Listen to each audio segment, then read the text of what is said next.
Salut Françoise, comment tu vas?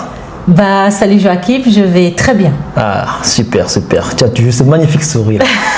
C'est très bien. Il faut. Tu sais que le sourire, déjà, c'est une thérapie. Hein? C'est très important de garder le sourire. Oui. Alors, aujourd'hui, on a décidé de faire un petit exercice. Je te remercie déjà grandement d'avoir accepté de faire cet exercice qui n'est pas très évident. Il y en a qui ne veulent pas, mais je te remercie déjà pour ça. Et on va parler un peu de la philosophie de la vraie santé, qui est la philosophie du livre que tu as à main. Et je t'ai choisi spécifiquement parce que voilà, je me suis rendu compte que tu es une personne qui applique, peut-être pas de manière consciente, mais tu appliques très bien cette philosophie que je parle dans le livre. Et on va aller vraiment de manière simple. On va poser des questions. Ce sera juste une petite narration de ce que tu fais déjà. D'accord. Et pour que les gens comprennent que ce n'est pas quelque chose qu'on a créé. C'est quelque chose qui fonctionne déjà chez beaucoup de personnes. Donc déjà, est-ce qu'en petite introduction, tu peux juste te présenter quelques mots? Qui tu es? Voilà, qu'est-ce que tu fais comme activité? Voilà. Quelques mots? On n'aura pas ça avec quelques mots. Je m'appelle Françoise, j'ai 37 ans, bientôt 38. Je suis une vraie lionne, lionne du Cameroun. Je suis d'origine camerounaise, forcément, du coup. En Belgique depuis 21 ans. Voilà, donc j'allais avoir mes 17 ans. Et voilà, qui est Françoise? Françoise est assistante sociale de formation, qui a travaillé principalement dans des CPAS bruxellois. À côté de ça, Françoise est une jeune femme, parce que je suis jeune, même si j'ai des petits cheveux gris, je suis quelqu'un de souriante, passionnée, et une amoureuse de la vie, parce que voilà, moi vraiment ma phrase c'est la vie est un cadeau. Pour moi tous les jours la vie est un cadeau.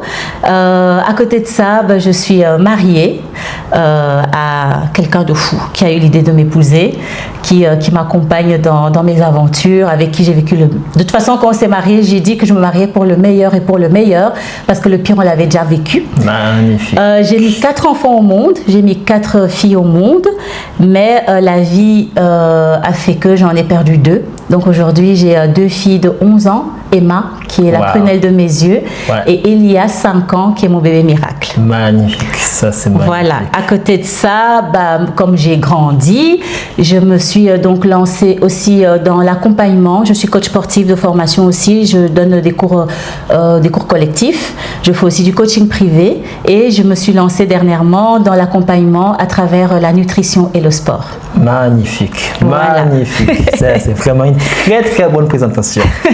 Et à partir de là, on va commencer justement dans le vrai vif du sujet. Et je vais te poser une question pour entamer cela. Oui. Pour toi, c'est quoi l'argent? Alors, pour moi, j'ai pas toujours eu cette définition, parce que j'ai grandi dans une famille où on ne parlait pas d'argent, mais je sais qu'on n'en avait pas. Et donc ça a toujours été, en fait, j'ai vu des personnes autour de moi courir toujours après cet argent. J'en ai fait partie aussi à un moment donné, parce qu'il faut bien payer les factures. Moi, aujourd'hui, je vois l'argent, en fait, comme un moteur, quelque chose qui me permet d'échanger, mais c'est pas un but dans la vie. C'est pas une fin en soi. Pour moi, l'argent me permet de réaliser des choses, d'avoir accès à des choses, mais c'est pas une fin en soi. Vraiment magnifique, pas. Magnifique. C'est un moyen. C'est un moyen. Moi, j'utilise vraiment comme un moyen, oui. Pour pouvoir acheter des expériences. Exactement. Oui, la vie qu'on veut. Si, tout à fait. Super. Et d'ailleurs, dans le livre, je dis toujours que l'argent, c'est un peu comme un couteau. Le couteau, si tu le donnes à un chef cuisinier, il te fait des merveilleux plats. C'est vrai. Tu donnes le même couteau à un meurtrier, il te fait aussi un chef-d'œuvre. C'est la façon dont on utilise l'argent qui est le problème. Exactement. Et quand on devient esclave de l'argent au point de faire disparaître sa dignité à cause de l'argent, c'est là que c'est vraiment le problème. Alors pourquoi j'ai commencé par ça? Parce que le livre, bien qu'on parle de la santé, on commence directement le livre par la santé financière. Parce qu'imagine-toi, tu es une femme, tu as bien dit, tu as 2 enfants. Imagine-toi un seul instant, te réveiller la nuit à 2 heures parce que tu réfléchis sur ok, demain c'est la fin du mois, l'argent que j'ai ne suffit pas, qu'est-ce que je fais de ça? Je prends la scolarité de mes enfants, je paie le loyer, ou alors je fais à manger avec. Ce sont des choix qui sont vraiment difficiles. C'est vrai. Et quand tu comprends que voilà, la santé est vraiment importante, et c'est bien comme tu l'as dit, et voilà, l'activité que tu fais, si je vois que tu fais une activité qui est salariale et à côté tu fais également une activité qui accompagne des gens. C'est très très bien et voilà. Alors, qu'est-ce que tu penses de manière globale l'entrepreneuriat chez la femme? Eh ben, pour être tout à fait honnête, donc pour la petite histoire, mon mari est entrepreneur. Donc quand je l'ai connu, il était ouvrier, mais le premier jour que j'ai connu, je savais qu'il voulait être entrepreneur. Je n'y connaissais absolument rien. Donc j'ai baigné un peu dans ce monde-là sans vraiment le pratiquer puisque c'est son activité, et même si je le soutenais, je n'étais pas vraiment encore consciente de ce que ça demandait. Ouais. Et moi j'ai toujours été employée, donc j'exécutais en fait des choses qui étaient déjà pensées par d'autres personnes. Et depuis maintenant le mois de janvier 2025, je me suis lancée comme entrepreneur. Je fais l'expérience qu'en fait, être entrepreneur, c'est déjà difficile, mais être une femme entrepreneur, ça rajoute encore une complexité. Et ce qui est parfois compliqué, en fait, c'est que on vit dans un monde d'hommes où on a plutôt l'habitude que ce soit l'homme qui sort, qui fait les projets, qui va chercher l'argent. Et quand on est une femme qui se lance dans l'entrepreneuriat, on a encore tout le reste qu'on doit gérer. Et donc, pour moi, l'entrepreneuriat chez la femme demande, pour moi, beaucoup d'organisation, encore même plus que quand on fait un boulot au bureau, parce que l'entrepreneuriat, au début, on compte pas ses heures. Au début, on doit se former. Au début, il y a beaucoup de choses qu'on ne sait pas gérer. On doit demander de l'aide. Et donc, c'est du temps en plus. Et donc, pour moi, pour se lancer en tant qu'entrepreneur et femme, surtout femme avec une vie de famille, ça demande énormément d'organisation et de la persévérance. Pas utiliser justement ces choses qui peuvent être négatives pour ne pas se lancer dans l'entrepreneuriat. Parce que aujourd'hui, en l'expérimentant moi-même, je me rends compte que je faisais très bien mon travail en étant salarié, en étant employé, mais être entrepreneur me donne encore d'autres expériences et me procure d'autres plaisirs, et en fait ça me permet de grandir, voilà. Et surtout que les débuts sont très difficiles.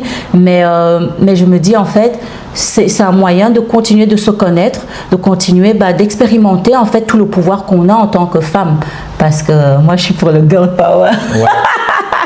Et là, tu es juste à 6 mois, ouais, oui. On va dire ça comme ça. Oui. Et comment c'est que, bien sûr, comme tu l'as dit, c'était très, très difficile au début. On dit en général que certaines personnes lâchent 1 mois, 2 mois, 3 mois. Quel est ce pourquoi fort qui te permet de rester? Tu es déjà quand même à 6 mois. C'est vrai que c'est pas encore arrivé au thème, comme on dit souvent, que certains vont jusqu'à 5 ans de lâcher, mais qu'est-ce qui te fait tenir? Parce que je sais que sûrement tu as eu des difficultés dans les premiers, deuxième, troisième mois. Oui. C'est quoi ton pourquoi fort qui te fait tenir jusqu'à présent et être aussi énergique et enthousiaste par rapport à cela? Alors moi j'ai un grand pourquoi. J'ai plusieurs pourquoi, mais mon premier pourquoi, c'est ma famille.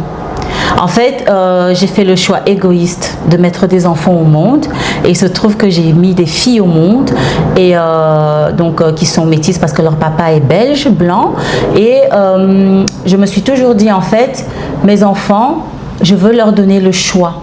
Je veux en fait les accompagner pour qu'elles comprennent qu'elles sont des femmes. Alors oui, on mettra en avant, on va essayer d'aller utiliser leur mixité pour pas qu'elles aient accès à certaines choses, mais moi en tant que maman, je veux leur montrer qu'elles sont capables. Et comment je vais leur montrer? Déjà en faisant moi-même les choses. Voilà, moi j'applique les choses. Je suis adepte du mot lead by example. Donc moi mon pourquoi, c'est mes enfants. J'ai envie en fait, je pourrais laisser tout l'argent du monde à mes enfants. Je n'aurai aucune incidence sur ce qu'elles vont faire de cet argent-là. Mais moi, le plus grand héritage que j'ai envie de leur laisser, c'est en fait moi. Être un modèle d'inspiration pour mes enfants, être un modèle d'inspiration pour mon mari. En fait, c'est mon pourquoi, c'est ma famille. Voilà. Super. D'ailleurs, on dit qu'en général, il y a 4 grandes sources de motivation, et j'en parle également dans le livre. Très souvent, une des premières motivations, c'est la famille. Oui. D'ailleurs, il y avait un monsieur qui disait que lui et sa fille, ils ont un projet de faire le tour du monde. Et que pour ça, ils doivent faire 250 millions par an. Wow. Donc c'est ça qui fait que voilà, il se lève chaque jour, il se donne à fond parce que voilà, lui et sa fille, tu vois que la famille a vraiment de l'impact. D'autres c'est uniquement de l'argent, mais le sentiment de succès. Il y a d'autres c'est la reconnaissance, les gens qui veulent que voilà, on leur dit qu'ils ont réussi, et d'autres c'est le partage. Ouais. Et d'ailleurs, il y a un des meilleurs, c'est Andrew Carnegie. On dit que lorsqu'il était encore tout jeune, Sa prière, c'était que voilà, Dieu l'aide à pouvoir avoir le maximum d'argent. Il a fait cette prière en disant que si Dieu l'aide à faire un maximum d'argent, il va passer la première moitié de sa vie à faire de l'argent et la seconde moitié à partager. Oui. Et c'est ce qui s'est passé. Exactement. Il a partagé des millions et des millions partout, partout. Oui. Donc c'est vraiment moi j'ai ce pourquoi qui est ma famille. Et après, mon deuxième pourquoi, c'est avoir de l'impact. Moi, j'ai toujours eu, forcément, je suis assistante sociale, j'ai pas choisi ce travail pour rien. Moi, j'aime l'humain dans toute sa folie. J'aime l'humain, et surtout, j'aime beaucoup les enfants et les personnes âgées. Parce que pour moi, les personnes âgées représentent en fait, ils ont toujours plein de choses à nous raconter. C'est l'histoire, c'est la sagesse, c'est les expériences. Et les enfants, en fait, c'est l'avenir. Et pour moi, en fait, un enfant qui évolue dans un environnement où il peut grandir, être lui-même, ça sera un adulte inspirant. Donc moi j'aime beaucoup les enfants et les personnes âgées.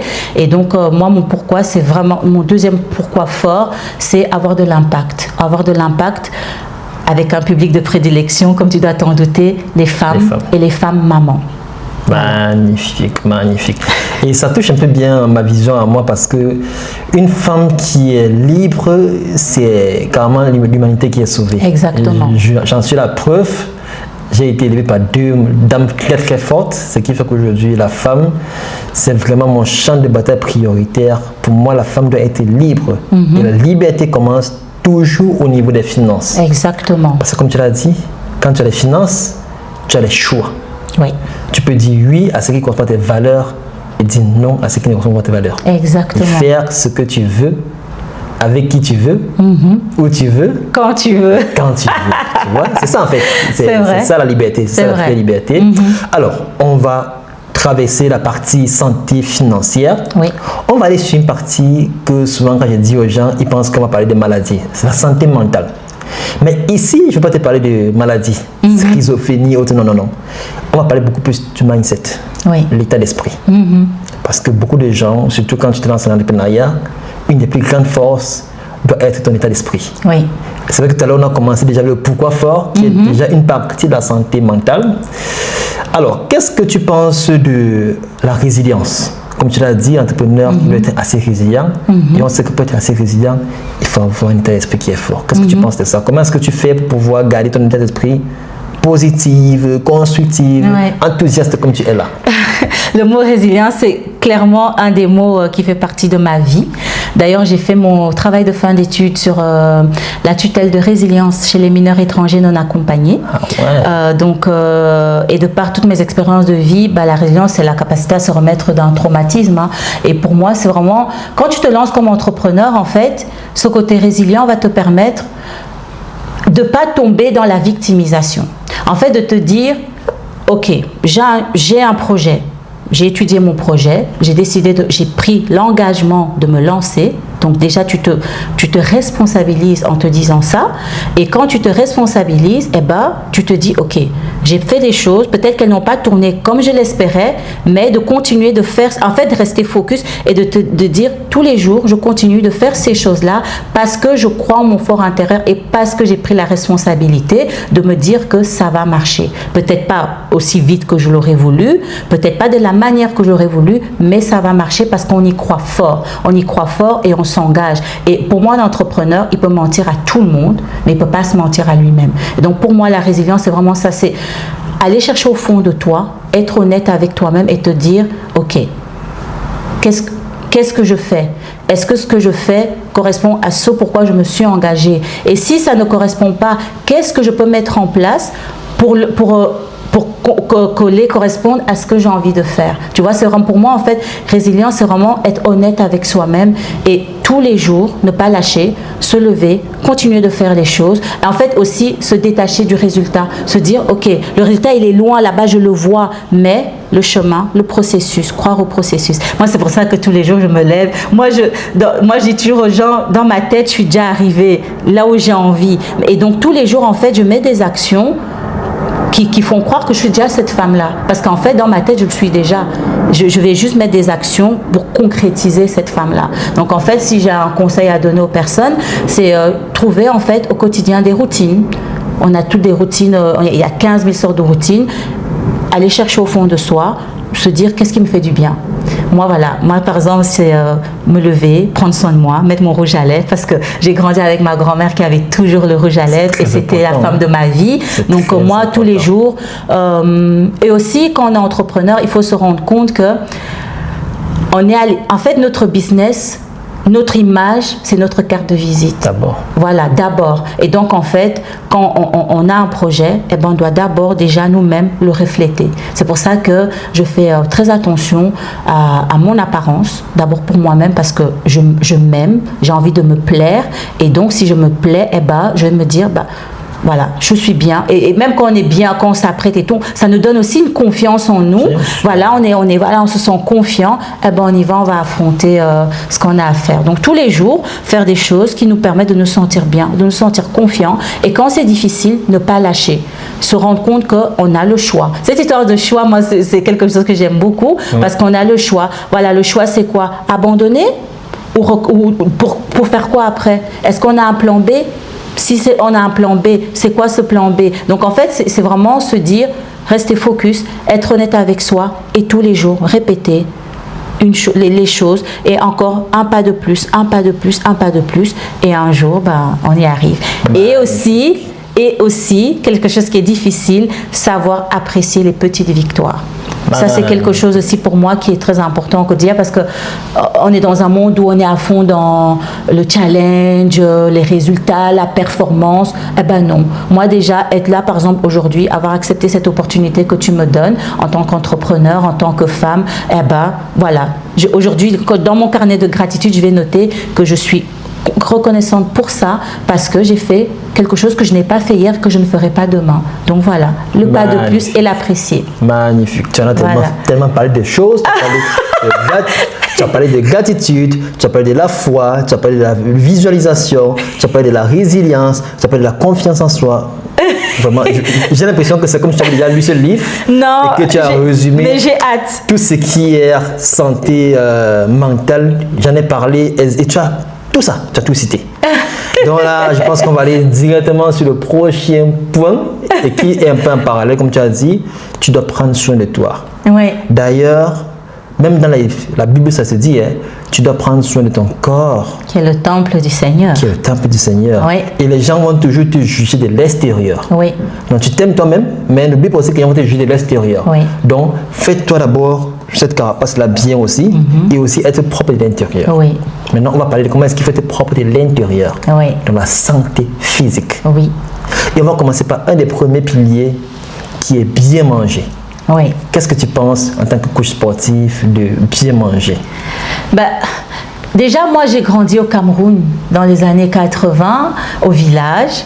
Donc, on mangeait ce qu'on cultivait, parce que ma grand-mère faisait les champs, elle faisait les marchés. Donc, on a toujours mangé ce qu'on appelle maintenant en Occident sainement et varié. Et quand je suis arrivée en Belgique, j'ai très vite compris que je n'étais plus dans mon environnement naturel. Et donc, en fait, j'ai toujours été de nature très curieuse. Donc, je regardais un peu ce que je mangeais. Quand je faisais les courses supermarchés, ça, c'était une grande première pour moi parce qu'au Cameroun, j'allais principalement que dans les marchés. Mais ici, j'ai fait mon premier job étudiant dans un supermarché. Donc, je regardais un peu quand je faisais le réassortissement. Je regardais la composition des aliments et j'étais très curieuse. Je voulais un peu comprendre. Et j'avais aussi observé que dans ma famille, les femmes de ma famille, bizarrement, une fois qu'elles faisaient des enfants, elles prenaient du poids. Et je me suis dit, ok, moi, j'ai toujours voulu avoir une famille, mais voilà, je me suis dit, non, je veux pas avoir de problème de poids, je veux me sentir en forme et tout. Et donc, j'ai très vite commencé à appliquer les 5 fruits et légumes par jour. Ça, c'est quelque chose que j'ai toujours fait. J'ai toujours bu de l'eau. Moi, je bois principalement que de l'eau. J'ai toujours marché beaucoup, bougé, bien dormir. Et j'ai toujours fait du sport. Enfin, moi, je faisais principalement de la course à pied. Parce que, voilà, j'avais pas beaucoup de moyens, même pour me payer une salle de sport low cost, je n'avais pas les moyens. Ouais. Donc, une petite paire de baskets et j'allais courir. Et en fait, en allant courir, j'arrivais à allier un peu deux choses.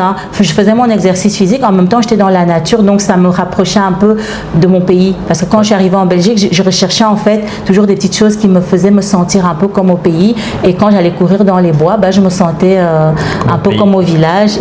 Et donc, voilà. Donc, ça, c'est vraiment des choses que j'ai toujours appliquées, mais c'était il y a 20 ans. Et aujourd'hui, je les applique encore plus parce qu'entre-temps, l'alimentation est appauvrie en tout. La pollution est là, les pesticides sont là, les perturbateurs endocriniens sont là. Aujourd'hui, on est tous obligés d'aller chercher à se complémenter. Donc, bien sûr que c'est encore plus au centre de mon quotidien, d'abord en tant que personne et également au sein de ma famille, parce que c'est moi qui pense les repas, c'est moi qui fais les courses, c'est moi qui cuisine. Donc, bien sûr, c'est important. Et moi, je ne parle même pas de manger, je parle de nourrir mon corps, de donner à mon corps ce dont il a besoin pour fonctionner correctement. Donc, il s'agit de ça. Et en tant que coach sportive, moi, je ne suis pas du tout dans ces recherches de faire du sport pour le côté esthétique. Alors oui, c'est bien de faire une taille 36 et voilà, de rentrer dans n'importe quel magasin. Mais quand je donne des cours de sport, je dis toujours à mes membres, il s'agit de faire du sport en fait pour la santé. Pour en fait savoir faire aussi les cours de sport que je donne, c'est souvent des parallèles avec des mouvements du quotidien, des choses qui peuvent te sauver la vie, changement de direction rapide, une sangle abdominale tonique, un fessier fort, tu vois, c'est vraiment des choses. Moi je fais pas des cours de renforcement du bas du corps pour faire des photos sur les réseaux sociaux, non, c'est parce que une sangle abdominale tonique et un fessier fort te permettent d'être stable, tu vois, donc c'est vraiment du sport pour le quotidien et pour un sport thérapeutique. Voilà. Donc même quand on travaille avec des charges, moi je suis pas là pour que tu attrapes des biceps comme ça et me montrer que tu es fort. Non, on est là pour vraiment que tu prennes conscience de ce que ton corps te dit et d'écouter ce corps-là et de le challenger. Oui, bien sûr, mais step by step, pas venir, pas échauffer ni rien. Tu prends une barre, ça y est, tu peux m'impressionner. Non, c'est vraiment un sport, comme tu l'as dit, thérapeutique.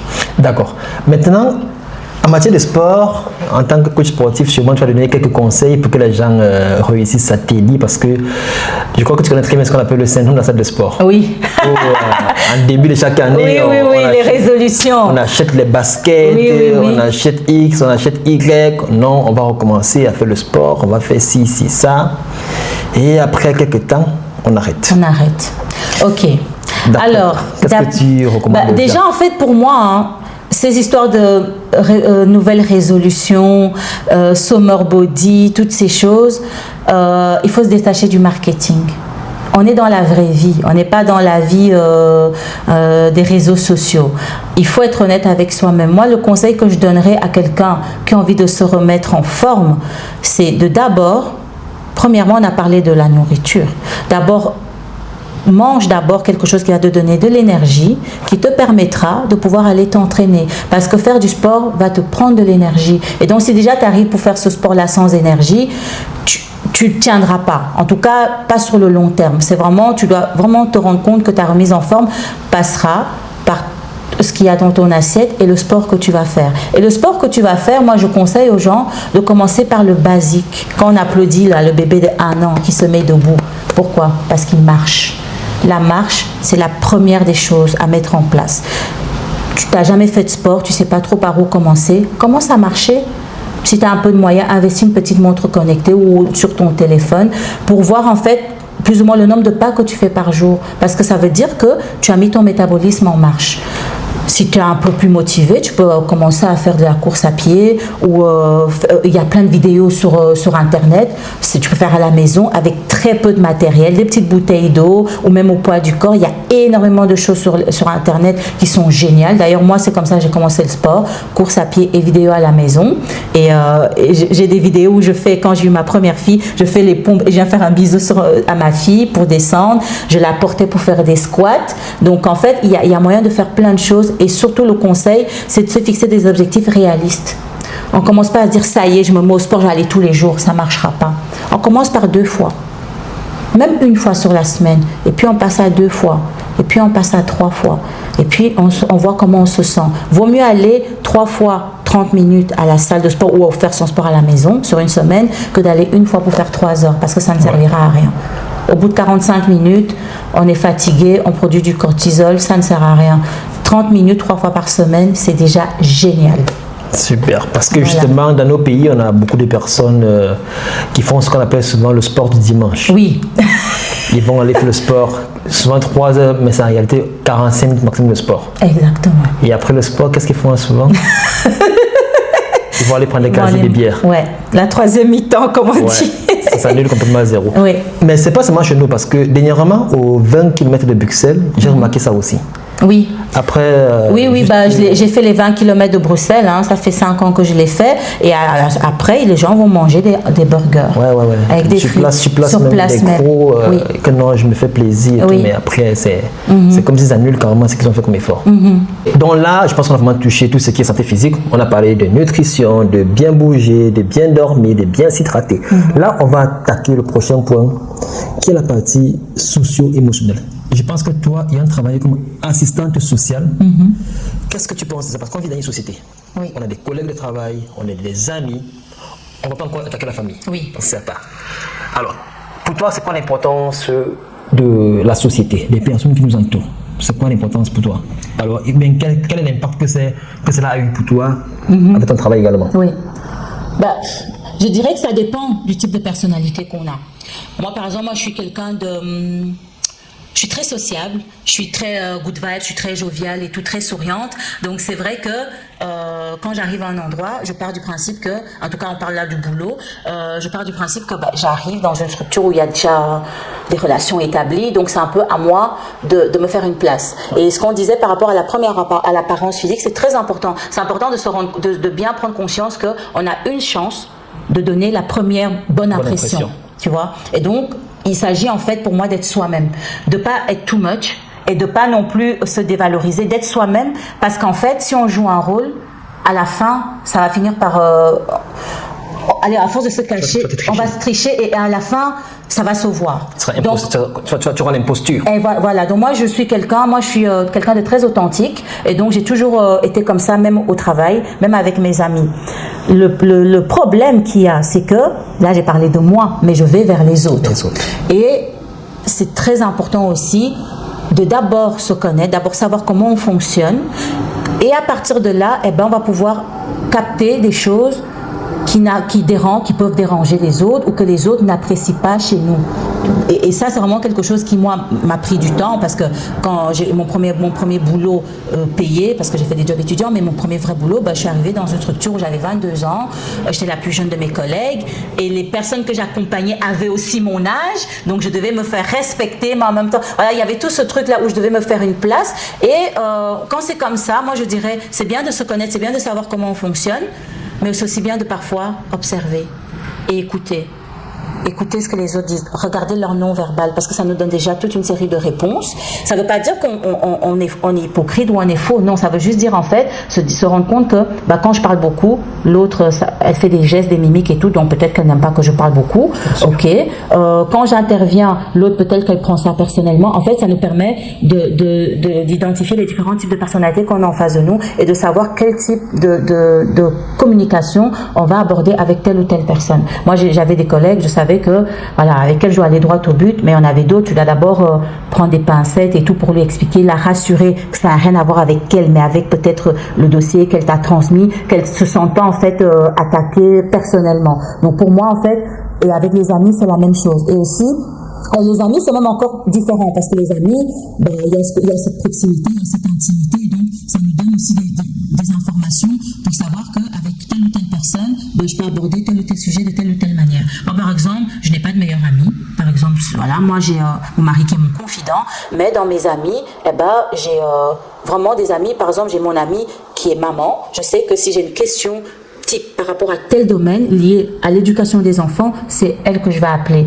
Il y a une autre, si c'est l'argent, en plus elle est comptable, donc si c'est vraiment, en plus quand je me suis lancée, je l'ai beaucoup sollicité, je sais que pour des questions d'argent et tout, je vais plutôt la contacter. Quand j'ai un souci avec mon mari, parce que je l'aime beaucoup, mais voilà, je sais que j'ai une autre amie, et en fait, j'ai identifié comme ça des personnes en fonction de comment elles pouvaient m'être utile et de comment moi aussi je pouvais leur être utile, parce qu'il s'agit de ça, il faut pas se mentir. Et aussi dans les amitiés il faut être honnête, une amitié, un collègue, un mariage, peu importe, des relations c'est des contrats. Et donc pour moi il faut être honnête dans nos attentes, dans cette relation-là. Et donc aujourd'hui, avec l'expérience, j'ai vraiment compris ça, que c'est d'abord important de se connaître et de prendre conscience de ce qu'on renvoie aux autres et de prendre conscience aussi de comment eux ils se sentent de leur personnalité, de leurs besoins, voilà, et essayer de trouver un juste milieu, mais pas vouloir les changer ou pas les mettre de côté parce qu'ils fonctionnent pas comme nous. Ouais. Non, vraiment, moi, mon entourage social,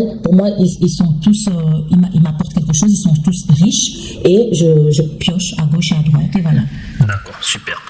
Alors, là, on a abordé la partie, comme on l'a dit, les amis, c'est souvent les amis, c'est la famille qu'on choisit. Exactement. Mais à côté, heureusement que tu as abordé déjà la partie de ton mari. Donc là, maintenant, on va entrer dans le premier cercle de soutien intérieur. Ceux qui te voient pleurer matin, midi et soir, et également matin, midi et soir. Oui. La santé familiale. Tu as dit qu'au début, qu'un de tes pourquoi forts, c'est ta famille. Et justement, je sais que les femmes, en général, c'est pas pour dénigrer les femmes, mais c'est une réalité. En général, la vie de la famille repose avant tout entre les mains de la femme. Oui. C'est juste par ego qu'on dit que l'homme est le chef de la famille. En réalité, c'est la femme la vraie reine de la famille. Bien sûr. Et lorsqu'une femme fait une activité entrepreneuriale, il faut qu'elle sache aussi équilibrer et trouver du temps, de l'énergie à passer avec sa famille. Alors, comment toi tu fais pour pouvoir trouver cet équilibre-là entre ta vie professionnelle et ta vie personnelle avec la famille? Alors, l'équilibre, il n'est pas évident à trouver. Et d'ailleurs, il est jamais trouvé à 100%. Jamais. Chaque jour est un challenge pour retrouver cet équilibre-là. Et moi, c'est pour ça que j'aime le processus, parce que chaque jour est différent. Mais je dirais que il faut déjà, quand on a envie de se lancer en tant qu'entrepreneur, en ayant cette vie de famille à gérer, pour moi, il faut déjà être honnête avec le projet qu'on va mettre en place et étudier le processus et peut-être, par exemple, se dire de combien de temps je vais avoir besoin pour mettre en place ce projet. Qu'est-ce que ça implique? Parce qu'une fois qu'on le fait déjà pour nous, eh ben, par exemple, moi, c'est ce que j'ai fait. J'ai étudié mon activité, je me suis renseignée, je me suis un peu formée et j'ai pu écrire en mode, voilà, j'ai besoin de temps sur ma semaine pour mon activité, pour qu'elle soit rentable sur le long terme, sur ma vision, j'aurais besoin de 3 ans. Donc, et une fois que j'ai pu noter ça, j'ai lu, je me suis dit, ok, est-ce que ça va coller avec ma vie de famille? Eh ben, j'en ai discuté avec mon mari d'abord. Je lui ai expliqué. Au début, il ne comprenait pas tellement. Puis après, au fur et à mesure qu'il m'a vu en action, il me rassurait en me disant que les actions que je mettais étaient cohérentes avec ce que je lui avais expliqué. Et puis, il a fallu impliquer les enfants. Donc là, on a fait une réunion de famille, parce que bon, on est 4 membres dans cette famille. Il était important d'expliquer aux filles que maintenant, maman, elle ne va plus aller dans un bureau classique comme elles ont connu. Maintenant, maman va travailler d'un peu partout où on sera. Et il y aura des moments où maman, même si on a des activités en famille, des moments en famille, elle devra s'éclipser parce qu'elle aura un appel, parce qu'elle aura une formation. Maman va devoir s'absenter parfois certains week-ends. Ça, c'est quelque chose que on a expliqué aux enfants. Mais pour moi, la première personne qui doit vraiment être honnête, c'est la personne qui lance l'activité, parce que c'est elle qui va donner le ton. Et je pense qu'une fois que c'est clair, eh ben, la famille aussi va forcément, même si elle ne comprend pas, va être obligée de respecter. La deuxième chose, c'est une fois qu'on a pris cet engagement, c'est d'avoir des actions cohérentes avec ce projet qu'on a mis en place. Parce que si tu dis à ton mari, chérie, j'ai besoin de tous les mardis, je suis pas là, je travaille sur mon projet, mais qui te voit en train de parler avec tes copines, à un moment donné, ça va pas. C'est un être humain avec aussi des besoins, des limites. Pour moi, en fait, il faut être conscient que il y a un résultat derrière, on a attendu sur le résultat et qu'on doit faire des actions au quotidien cohérentes qui collent avec notre activité. Et donc, pour ça, il faut se mettre en action. Donc moi, vraiment, c'est ce que j'ai fait. J'en ai parlé avec mon mari, j'en ai parlé avec mes enfants, parce que c'est vraiment d'abord mon noyau, mon pourquoi. Et aujourd'hui, j'implique mon mari et mes enfants. Ils font partie intégrante de mon activité. Et voilà. Donc, il y a des fois des rendez-vous où je vais avec les enfants, des moments où ils sont là tous les 3, parce que mon rêve, c'est qu'ils soient avec moi et je leur montre et je lâche rien. Et les amis, c'est un peu différent, mais ça aussi, c'est quelque chose qui n'a pas été très compliqué, parce que je pense que comme c'était dans la continuité de ce que je faisais déjà, en fait, les gens m'ont dit, mais en fait, c'est logique ce que tu nous expliques, mais on s'inquiète juste pour toi parce que c'est un nouveau monde. C'est un monde que tu ne connais pas. Est-ce que tu es consciente? Est-ce que ça va aller? Et là aussi, comme j'avais déjà pris conscience qu'il ne s'agissait pas de moi, mais de leur peur à eux, j'ai respecté. J'ai dit merci. Merci beaucoup de t'inquiéter. Mais voilà, fais-moi confiance. Et je sais qu'en cas de besoin, je peux compter sur toi. En fait, c'est vraiment ça, comprendre que quand l'entourage n'adhère pas ou ne comprend pas, parfois c'est juste parce qu'ils ont peur. C'est la peur, ouais. C'est la peur, mais parfois c'est juste te dire, punaise, elle ose faire un truc que même moi, je n'arrive pas à faire. Parce que c'est souvent ça. Au fond, les gens rêvent de faire des choses, mais ils ne passent pas à l'action. Et quand quelqu'un de proche passe à l'action, ils se disent, punaise, elle a osé et tout. Alors, il y en a que ça va booster, qui vont peut-être aussi se lancer dans la foulée, mais il y en a aussi que ça va frustrer encore plus. Et parfois, il y a des sentiments de jalousie aussi. Et j'ai aussi accepté qu'il y a des personnes qui peuvent rentrer dans ma vie. On a une saison à passer, on vit ce qu'on a à vivre et elle continue. Et il y en a qui vont rester jusqu'au bout. Ça, c'est aussi quelque chose...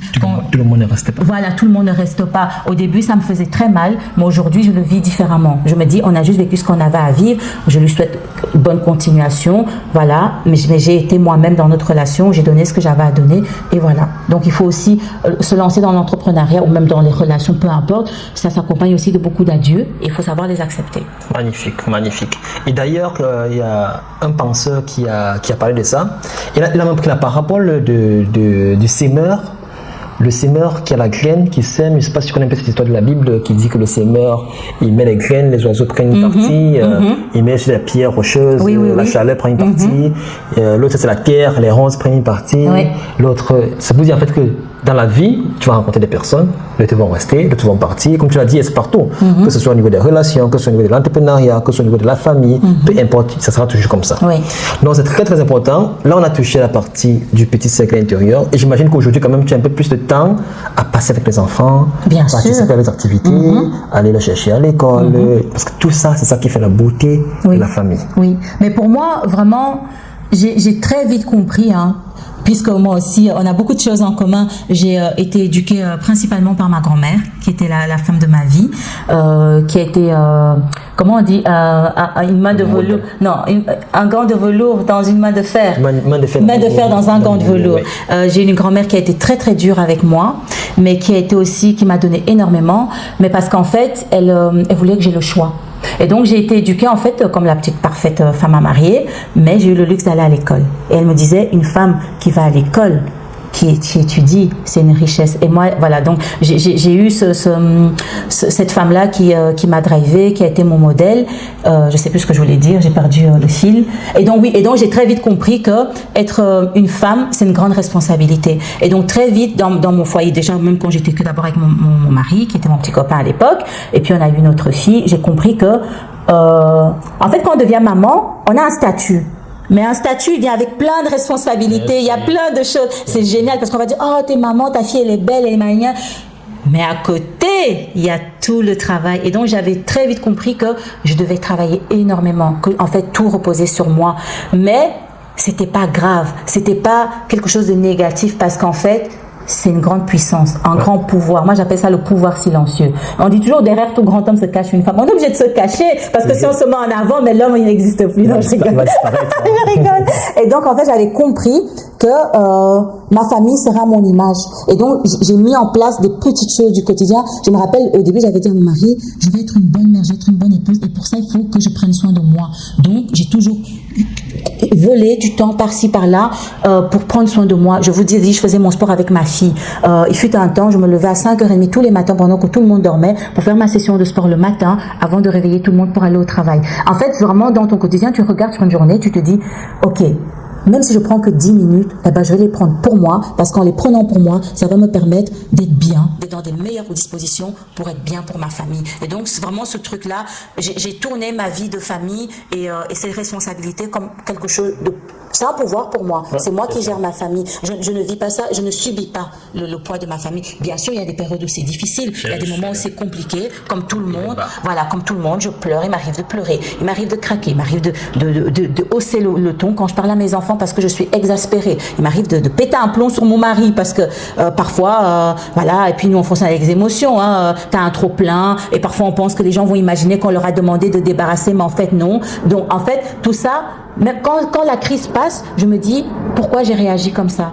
Peut-être que j'ai pas bien communiqué avec mes enfants. Peut-être que je leur ai pas dit ce que j'attendais exactement d'eux. Et en fait, il s'agit toujours, tout part toujours de nous, de se dire, ok, pourquoi là j'ai été déstabilisée alors qu'il y a 2 jours la même situation m'aurait rien fait. Et donc en fait, moi je suis quelqu'un je m'analyse beaucoup et je me victimise très rarement. Je me victimise pas. J'essaie toujours de comprendre, même une dispute. Moi, j'essaie de comprendre parce que une crise te permet de te remettre en question, d'en tirer quelque chose. Et l'éducation, c'est la même chose. La gestion de la famille, c'est la même chose. On a plein de moyens aujourd'hui pour se faciliter le quotidien. Donc, moi, une de mes astuces, par exemple, pour gérer mes repas, c'est par exemple faire du batch cooking. Voilà, moi, je cuisine en grande quantité le dimanche pour avoir 2 ou 3 repas qui sont déjà prêts. Ça me permet de m'enlever ça à gérer après la journée d'école. Mon ménage, je m'organise aussi. Enfin, tu vois, vraiment des petites choses. Chacun, tu regardes, tu t'observes et tu te dis ça me fait du bien, ça marche. Et puis, des fois, tu vas tester des routines qui vont fonctionner. Et puis, à un moment, ça fonctionne plus. Ça s'appelle la vie. On recommence, et on reteste, on change parce qu'on est humain. L'être humain en perpétuelle évolution. Et donc, en fait, c'est comme ça que moi, je prends ma vie de famille et ma vie de femme et ma vie de maman. Tous les jours, c'est un challenge, c'est un nouveau chapitre et on fait comme on a et surtout, toujours être, pas se dévaloriser, se dire oui, j'aurais peut-être pu mieux faire, mais j'ai déjà fait ça. Voir le pas qu'on a déjà fait, voir le truc positif qu'on a fait, pas le truc négatif. Parce qu'une fois que tu penses au truc négatif, c'est fini. Tu vas tirer le négatif, c'est ça. Donc moi, je suis vraiment dans la parentalité positive. Vraiment, et même, je dis toujours à mes enfants, maman, elle fait de son mieux. Et j'apprends à mes enfants aussi à faire de son mieux. Je leur dis, je suis une mère parfaitement imparfaite. D'ailleurs, j'ai un t-shirt que j'ai gravé comme ça. J'aurais dû le mettre aujourd'hui. Ok, maintenant, c'est vrai que tu as parlé du batch cooking et ça me rappelle une histoire où la femme faisait ça, mais le mari, il veut manger un nouveau repas chaque jour. Et c'est un héros, imagine-toi. La femme elle travaille, le mari travaille, mais il veut manger chaque jour. Il dit que non, il fait cuisiner chaque jour. Et quand j'ai regardé, j'ai dit waouh, il ne l'aide pas à la cuisine, il n'aide à rien, ménage, rien du tout. Tu vois les gens qui sont arrivés en Europe, tu vois, mais ils ont encore la mentalité africaine, où la femme était femme au foyer, c'est ça qu'elle faisait. Mais aujourd'hui, tu as une femme qui est là, et ce qui m'a encore tellement attristé, c'est que la femme est même enceinte, il veut qu'elle cuisine chaque jour. Je dis waouh. Et souvent, quand elle cuisine, il veut qu'elle serve sur la table qu'il veut manger. Si elle a cuisiné, elle est fatiguée, non, il faut qu'elle serve à la table qu'il veut manger. Il est dans rien, il est devant la télévision, il regarde ça. Et c'est ça que je dis souvent aussi que bon, malheureusement, il y a des couples comme ça et que la femme, je ne sais pas si elle reste par amour, on ne juge pas, mais je me dis, un couple, c'est d'abord une complémentarité. Exactement. Et on est un couple pour être plus heureux. Pas pour que l'autre devienne la charge de l'autre. Donc, c'est un mari qui accepte ça, c'est déjà très très bien. Comme tu as dit, c'est vraiment ça. Cette complémentarité là, c'est très important. Moi, je pars du principe que, après, il faut savoir, quand on vient dans un couple, dans un mariage, qu'est-ce qu'on recherche? Parce qu'il y a toutes ces questions aussi, et c'est ces questions qui font qu'on se retrouve à accepter certaines choses, malgré nous, tu vois. Donc, moi, la question du batch cooking, c'est pas quelque chose que j'ai imposé à ma famille, c'est quelque chose, je leur dis, tiens, est-ce que ça vous dit qu'on teste? Et je dis, comme ça, je vais gagner plus de temps et tout. Et mon mari, il a même pas discuté, il a été très compréhensif parce que je lui ai dit, écoute chérie, si tu veux avoir à manger un repas fait maison et que les enfants soient éduqués, que les devoirs soient faits, que tout, et puis avoir une femme prête à l'emploi et qui en plus ramène un salaire, il faut trouver des astuces. Et en fait, il s'agit en fait de faire comprendre à notre partenaire qu'on est aussi un être humain avec des limites. Tu vois, et en fait, pour moi, dans une relation, vraiment, c'est aussi, quand on parle de se connaître, c'est d'abord connaître d'abord nos propres limites pour en plus pouvoir les expliquer à notre partenaire, à nos enfants, à nos amis, à nos familles, à nos collègues, à nos collaborateurs. Donc, c'est vraiment ça, il s'agit de ça. Mon mari, aujourd'hui, alors, il mange, bien sûr, il mange un repas différent tous les jours parce que quand je fais du batch cooking, il y a des choses qu'on ne peut pas faire à l'avance. Comme par exemple, faire du riz et le congeler ou le mettre au frigo. Non, moi je fais le riz directement. Mais quand je dis de faire du batch cooking, c'est par exemple faire des soupes, faire des plats de légumes qui sont déjà prêts, déjà mariner ses viandes ou son poisson, les plats de chez nous qui prennent du temps, les faire en grande quantité et juste devoir sortir juste un pot. En fait, c'est vraiment se faciliter la vie. Maintenant, si ce mari, à côté de ça, il te dit de manger tous les jours, mais il te trouve un concept où on peut te livrer des repas frais tous les jours, why not? En fait, il s'agit de s'asseoir et de faire comprendre à ce partenaire qu'on a des limites, en fait, et que nous demander plus que ça, c'est inhumain, tout simplement. Donc, et aussi, ce qui est souvent compliqué dans une relation, même dans une éducation, dans même les relations amicales et au niveau du travail, c'est qu'en fait, les gens, on leur montre une manière de nous traiter. Et il reste cantonné à cette manière-là. Et quand on veut changer, c'est extrêmement compliqué. C'est extrêmement compliqué parce qu'au final, les gens nous traitent de la manière dont on les a laissés nous traiter. Donc c'est aussi pour ça qu'il faut être honnête avec ses intentions quand on vient dans une relation. Qu'est-ce qu'on recherche dans une relation? Qu'est-ce qu'on recherche dans une relation de travail? Dans une relation d'amitié? Parce que c'est ça qui va permettre qu'on va, oui ou non, dépasser les limites qu'on s'est fixées. D'accord. Alors, on va attaquer un point qui est un peu particulier. On va parler un peu de spiritualité. Oui. J'en parle dans le livre. Alors, on ne parle pas de religion. On parle de spiritualité. Et là, on va aborder juste un point principal, pour moi, qui est la gratitude. Qu'est-ce que tu penses de la gratitude? La gratitude, pour moi, s'il devait y avoir 3 mots sur cette terre, ce serait résilience, gratitude, positivité. Parce qu'en fait, pour moi, il y a une phrase qu'un de mes grands-oncles avec qui on a vécu au Cameroun, il était prêtre, qui nous disait tous les jours, quand les jours où j'ai pas le temps de prier, c'est la seule phrase que je dis. Et en fait, il disait toujours avant de dormir, de faire le signe de croix et de dire « Seigneur, je remets ma vie entre tes mains ». Et moi, je l'ai, parce que j'aime bien customiser les choses, j'aime bien personnaliser les choses. Tous les matins, je dis Seigneur, merci Seigneur pour le souffle de vie. Donc pour l'histoire, moi je suis née chrétienne, j'ai grandi dedans, je connais la Bible, voilà, j'ai été enfant de chœur, choriste, chef catéchiste, tout ce que tu connais. Mais aujourd'hui, je lis la Bible, je relis la Bible et je lis même actuellement le Coran, mais comme des outils philosophiques, parce qu'en fait, tous ces outils, toutes ces religions prônent l'amour. L'amour de soi, l'amour de l'autre, la reconnaissance, la gratitude. Et la gratitude, pour moi, c'est quelque chose qu'on doit avoir au quotidien. Des gens se sont couchés hier en pleine santé, ils ne se sont pas levés ce matin. Ouais. Voilà. J'ai le luxe d'avoir un mari qui est en bonne santé. J'ai eu le luxe de donner 3 fois la vie.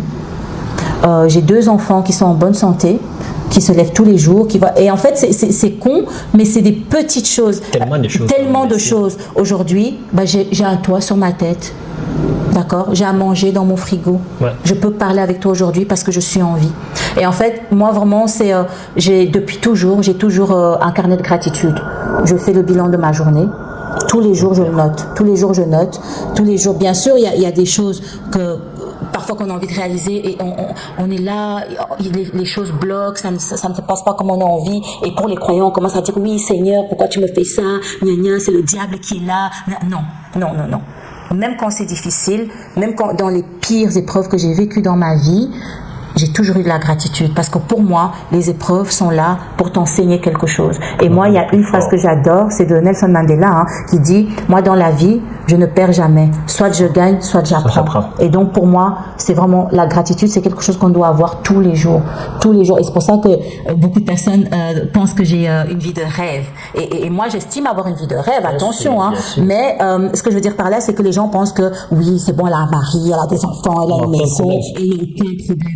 J'ai des problèmes comme tout le monde, j'ai des soucis de santé comme tout le monde, j'ai vécu des épreuves qui étaient censées m'anéantir et je les traverse même encore actuellement au moment où je te parle, mais j'ai juste choisi de les voir différemment parce que pleurer dessus, à part me donner des rides et me faire dépenser encore mon argent pour aller faire de la chirurgie, j'ai choisi de sourire, de croire au processus et de me dire quel message il y a derrière cette épreuve pour apprendre, pour en fait être cette femme qui va pouvoir raconter son histoire, tu vois, parce qu'il s'agit de ça, de raconter sa vie, de faire le point sur sa vie tous les jours et même en famille. Moi j'ai ici un rituel, on le fait une fois par semaine, on fait le bilan de notre semaine et une fois par mois, on prend le temps avec mon mari de se dire voilà, le mois il y a eu ça, le mois prochain on a ça, on a un mariage, on a un anniversaire. En fait, faire vraiment le bilan de notre vie.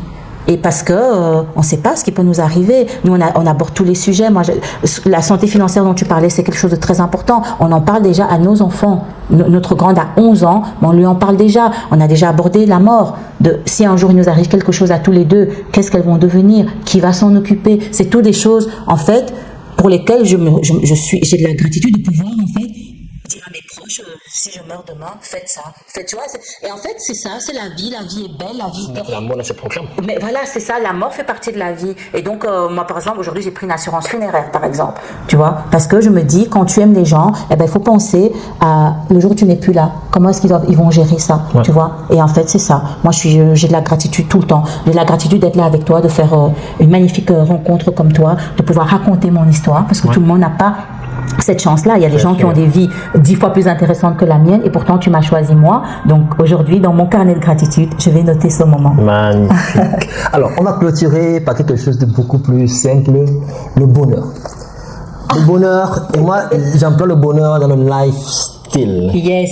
C'est vrai qu'on dit lifestyle, les gens pensent que non, c'est pour ceux qui sont déjà riches. Ouais. Et dans le livre, justement, je montre qu'il faut apprendre que le bonheur n'est pas une destination, c'est pas la finalité. Le bonheur, c'est vivre chaque jour avec les petits moyens de bord qu'on a. Ouais. Il faut savoir trouver le plaisir avec le peu qu'on a. Oui. Alors, qu'est-ce que tu penses de ça? Le bonheur, comment tu le fais, comment tu le vis au quotidien, ton lifestyle, voilà. Eh ben, moi, déjà, quand je me lève, donc comme je t'ai dit, j'ai toujours ma phrase préférée. Merci Seigneur pour le souffle de vie. Ça, c'est déjà, quand je dis ça, déjà c'est bon. Et généralement, soit je suis réveillée par mes enfants, soit c'est moi qui vais les réveiller et voir déjà qu'elles sont en vie. Voilà, et qu'elles ont le sourire. Et j'ai mis quelque chose en place avec mes enfants, c'est la météo de l'humeur. Donc elles me disent si c'est un soleil, un nuage, un orage, un ouragan, enfin elles ont une tornade, elles inventent tout et ça me donne déjà en fait le ton de comment je vais les aborder pour les réveiller, pour les préparer, pour aller à l'école et tout ça.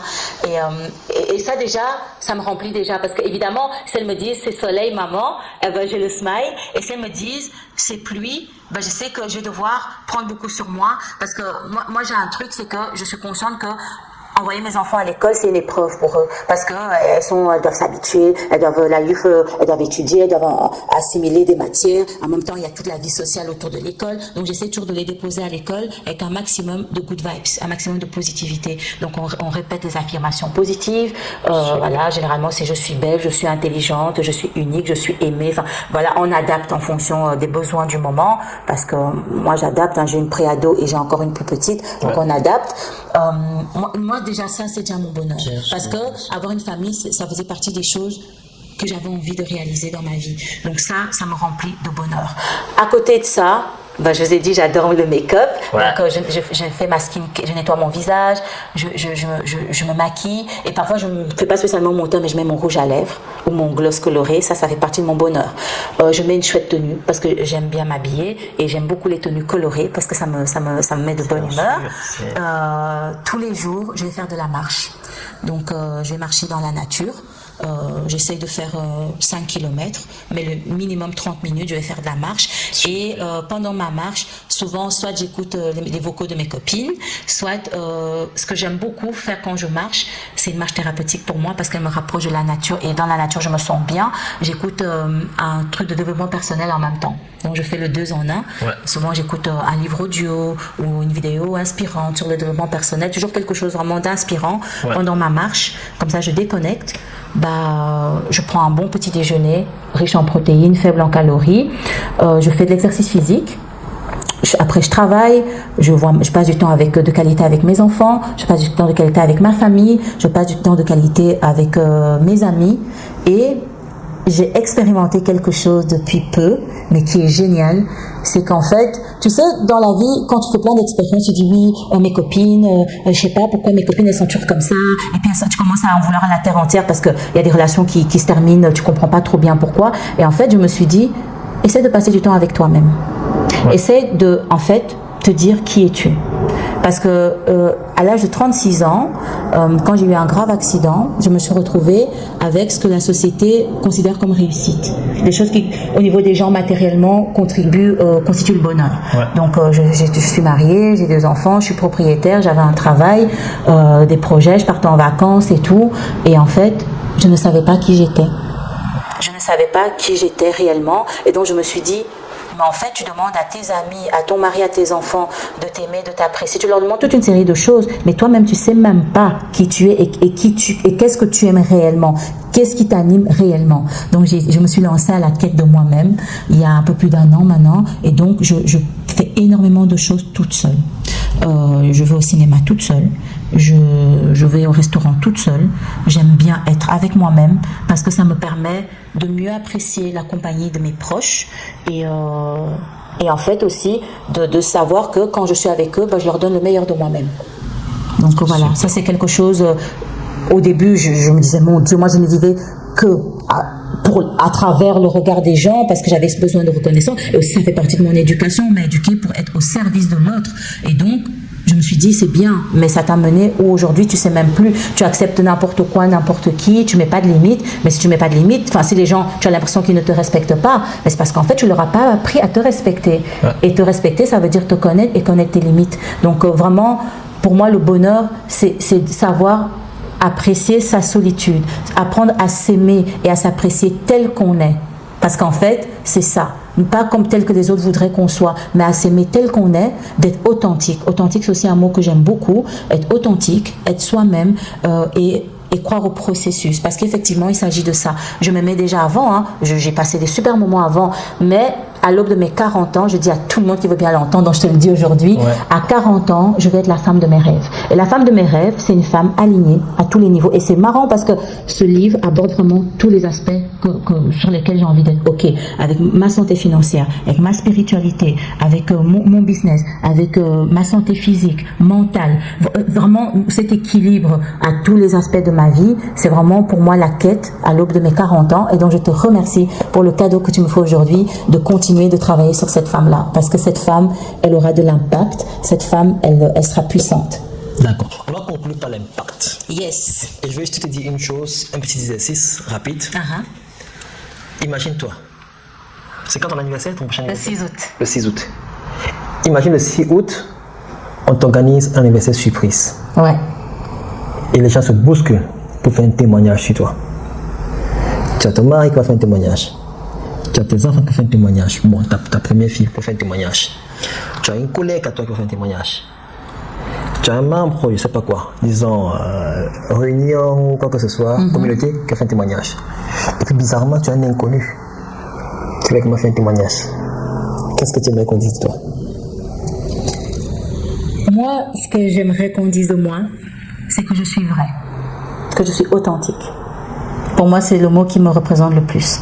Parce que dans l'authenticité, je suis une personne entière. Donc, je suis comme tu me vois là, je suis une passionnée, j'aime à fond. Quand je suis triste à fond.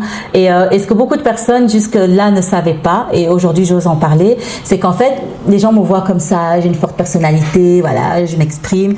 Mais moi, je suis une hypersensible. J'ai une hypersensible et donc une hypersensibilité, et donc en fait moi je suis comme ça, je ressens des choses intensément, je les vis à fond, je les expérimente à fond. Parfois ça a des grandes réussites, mais parfois c'est source parfois de beaucoup de tristesse. Et donc aujourd'hui, si on devait me définir, j'aimerais qu'on dise que Françoise, elle est authentique, elle est vraie. Et elle a impacté les gens. Et elle a impacté les gens parce que c'est ça que j'ai envie de faire. J'ai envie de laisser une trace sur cette terre, d'avoir changé la vie. Il ne faut pas que tu passes ton nom pâte. Voilà, c'est ça, je dois laisser une trace de mon passage sur Terre parce qu'on n'est que de passage.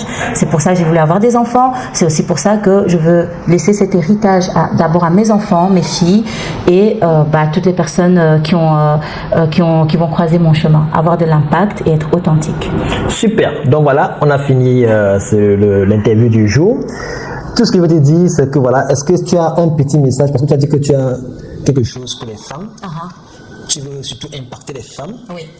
Est-ce que tu as un petit mot de conclusion que tu peux dire aux femmes de manière globale, que ce soit sur un des piliers ou bien que ce soit de manière comment équilibrer la petite vie de manière globale? Qu'est-ce que tu peux leur dire comme dernier mot? Alors, mesdames, on a une grande responsabilité sur cette terre. Elle est énorme, parfois elle nous dépasse, parfois on a envie de tout lâcher parce que c'est dur, mais c'est tellement valorisant, c'est tellement gratifiant. Et surtout, j'ai compris une chose, c'est que une femme qui prend soin d'elle, une femme qui est alignée, en fait, rien ne peut l'atteindre. On est des queens, Donc, prenons soin de nous. Et aussi, moi, quelque chose que j'aime beaucoup, c'est m'entourer d'autres femmes. Parce que, oui, on nous dit, oui, attention, il y a beaucoup de jalousie, les femmes entre elles. Ça, c'est quelque chose, un message qui passe souvent. Les femmes entre elles, elles sont mauvaises, elles sont méchantes. Arrêtons ça. Travaillons sur notre potentiel. tu as un talent pour quelque chose, moi j'ai un talent pour autre chose. Pourquoi ne pas s'associer pour qu'on s'inspire l'une de l'autre? Moi j'aime beaucoup le principe de sororité, c'est pour ça que mon projet que j'ai, c'est d'accompagner des femmes mamans, à prendre soin d'elles, à s'inspirer d'autres femmes pour qu'ensemble on puisse impacter un maximum de personnes. Voilà. Merci Françoise. Avec plaisir. Allez. J'ai hâte de lire ce livre, j'ai hâte. Je crois que je vais lire en une journée. Tu vas le lire.